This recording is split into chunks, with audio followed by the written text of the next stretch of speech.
slang. I know. Rated R.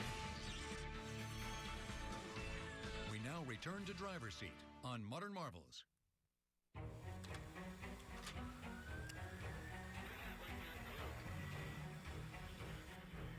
Imagine a high-tech vehicle so difficult to operate that learning the ropes takes even the most experienced drivers 2 years.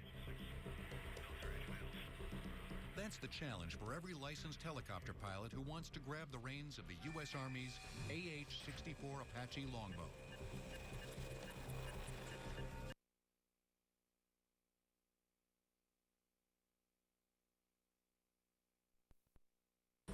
We can carry more, go farther, go faster than any other helicopter.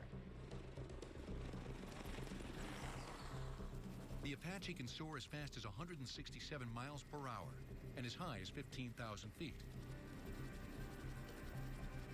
It can also execute evasive maneuvers impossible for most helicopters, including barrel rolls and loops.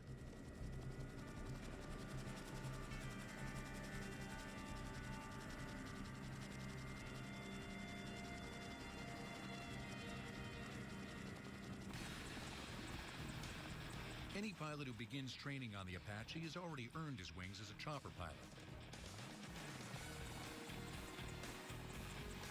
But for those whose experience might be limited to the freeways, here's an idea of the basics.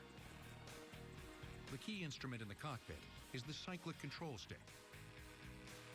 It gives the pilot control over the helicopter's 4 rotor blades, which are essentially rotating wings. Moving the stick causes the rotor blades to tilt, which changes how much lift they provide. Adjusting the tilt equally for all the blades lifts the helicopter straight up and down. Changing the tilt for some of the blades creates uneven lift, causing the helicopter to climb, dive, or turn.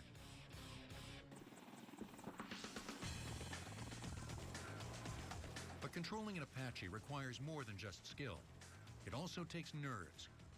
Flying this chopper is so sophisticated, and the enemy territory traversed is so hostile, that pilots refer to it as riding the dragon.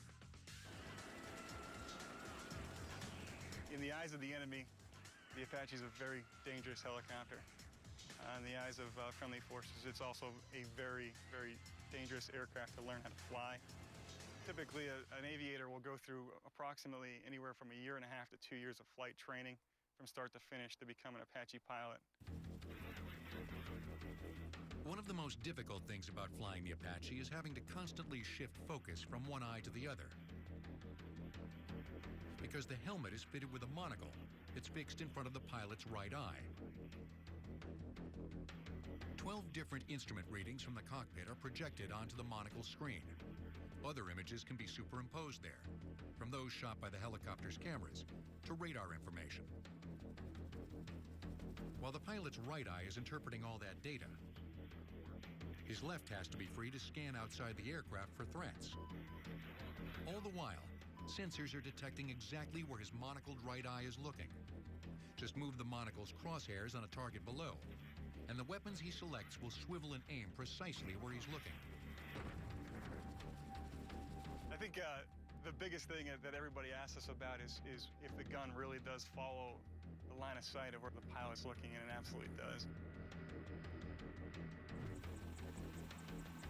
The Apache's arsenal includes the M230 automatic cannon, mounted under the fuselage.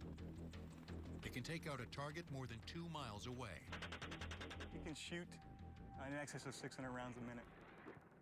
We don't generally do that, but it also, I like to compare it to each round has almost the capability of a single grenade.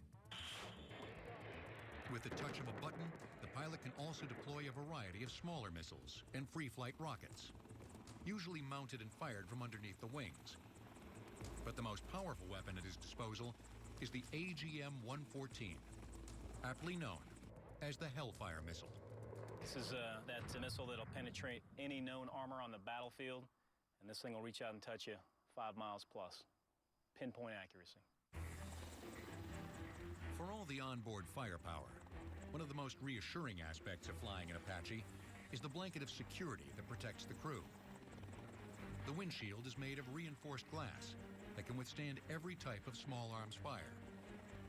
and the pilot's seat is covered in a heavy-duty layer of Kevlar. This aircraft withstood significant damage in both Iraq and Afghanistan.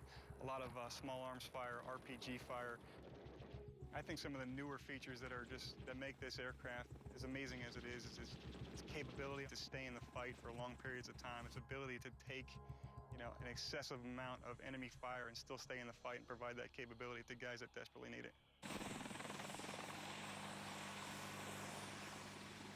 It's what makes the Apache one of the military's most advanced and most celebrated aircraft. For a thrill ride without the heights and the 2-year training course,